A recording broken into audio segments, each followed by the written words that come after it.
guys. Nah, permainan di Kalimantan Selatan banyak sekali kan ditemukan di daerah Kalimantan Selatan,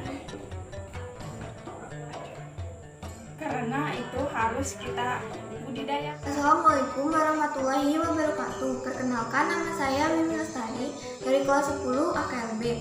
Di sini saya akan menjelaskan salah satu permainan tradisional yang ada di Indonesia. Nah, di Indonesia memiliki banyak sekali permainan tradisional yang berasal dari berbagai daerah.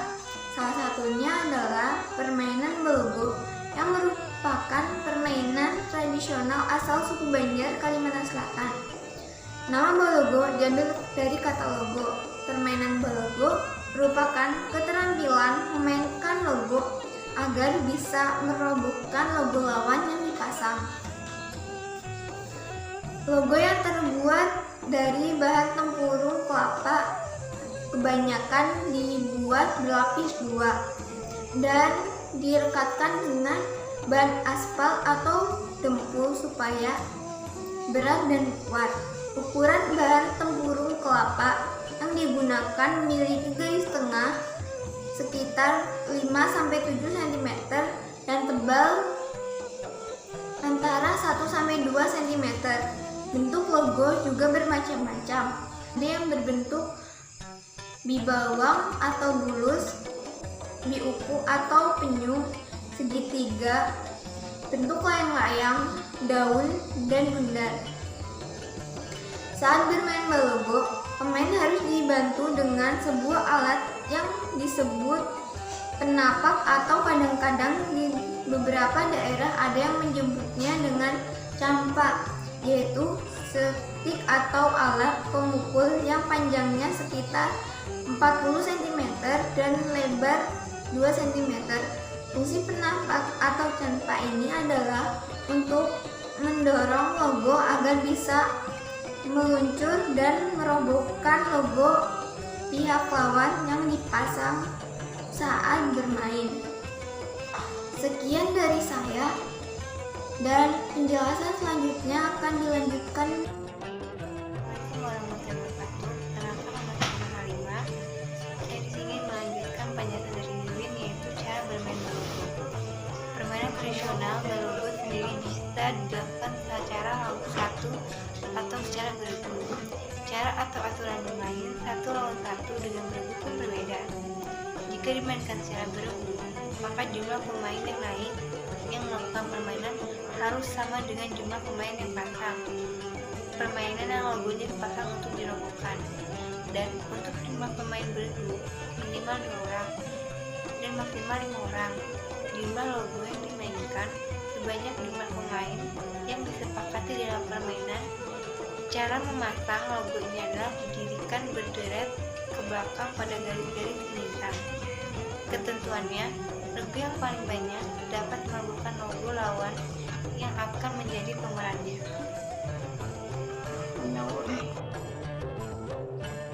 Gasing digunakan untuk beradu, disebut gasing balanga, bentuknya seperti guci. Sedangkan untuk ketahanan udara biasanya disebut gasing pantau. Gasing ini ketika pemainnya kerap mengeluarkan bunyi bergasing karena daya udara kuat. Sedangkan dengan ukuran gasing baik balanga maupun gasing pantau biasanya dibuat dengan lingkaran berdiameter 8-9 cm dan tinggi sekitar 7-8 cm. Secara umum permainan tradisional gasing itu sendiri bisa dilakukan oleh anak-anak atau orang maupun orang tua dengan cara satu lawan satu, berpasangan atau berkelompok tergantung kesempatan pemain. Ketika berjalannya permainan itu sendiri, di mana ketika gak adu kekuatan, maka permainan yang satunya adalah bersifat ketahanan gasing. Jika yang gasing paling lama berputar, maka itulah pemenangnya.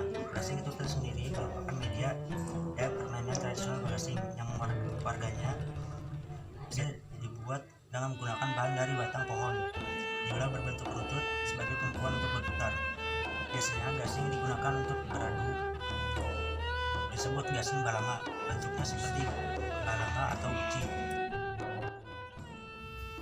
Karena ada ekor atau juga jangkauan adalah galah atau tongkat yang digunakan seseorang agar bisa berdiri dalam jarak tertentu di atas tanah. Enggrang berjalan adalah enggrang yang diperlengkapi dengan tangga sebagai tempat berdiri atau tali pengikat untuk diikatkan di kaki untuk tujuan berjalan selama naik di atas ketinggian normal di dataran banjir atau pantai maupun tanah labil. Bangunan sering dibuat di atas lingkungan untuk melindungi agar tidak rusak oleh air, gelombang, atau tanah yang bergeser. Bangunan telah dibuat selama ratusan tahun. Pada mulanya, enggrang ini merupakan olahraga atau permainan tradisional yang jika diteliti cukup sulit untuk menemukan dari mana asal mulanya. Akan tetapi ada beberapa peneliti mengatakan permainan ini sudah ada sejak zaman Belanda dan permainan ini dapat pengaruh dari budaya Cina sebagai permainan yang ada di sana. Perkenalkan, nama saya Anjani dari kelas 10 AKLB. Di sini saya akan menjelaskan cara bermain enggrang. Yang pertama, menyiapkan enggrang. Yang kedua, menegakkan enggrang dan sedikit condong ke depan. Yang ketiga, posisikan enggrang tidak sejajar. Salah satu kaki enggrang harus di depan dan satunya di belakang. Yang keempat, mulai menginjakan salah satu kaki pada pijakan enggrang diikuti kaki satunya. Yang kelima, mulai berjalan di tempat dan jangan berhenti jika tidak yakin pada posisi seimbang. Yang keenam, jika merasakan jatuh, jatuhkan kaki di antara enggrang. Dan usahakan saat bermain enggrang di tempat yang luas, jadi saat kita bermain tidak kesusahan.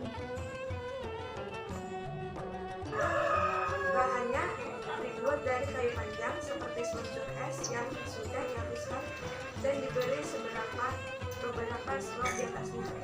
Biasanya untuk 3-5 orang ditentukan. Permainan ini dilakukan oleh 3 atau 5 orang dalam sepasang terombah. Sejarah permainan terombah panjang.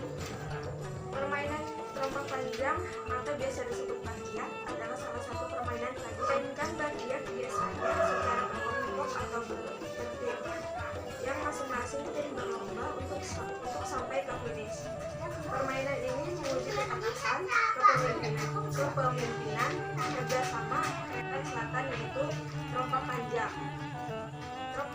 Terombah panjang adalah permainan olahraga tradisional yang mempergunakan kayu panjang dengan ukuran tertentu sebagai alat mengandung kecepatan dengan menempuh jarak yang Sebagai bentuk dari pelajaran pendidikan jasmani dan kesehatan, yaitu terdiri dari nilai efektif adalah nilai efektif?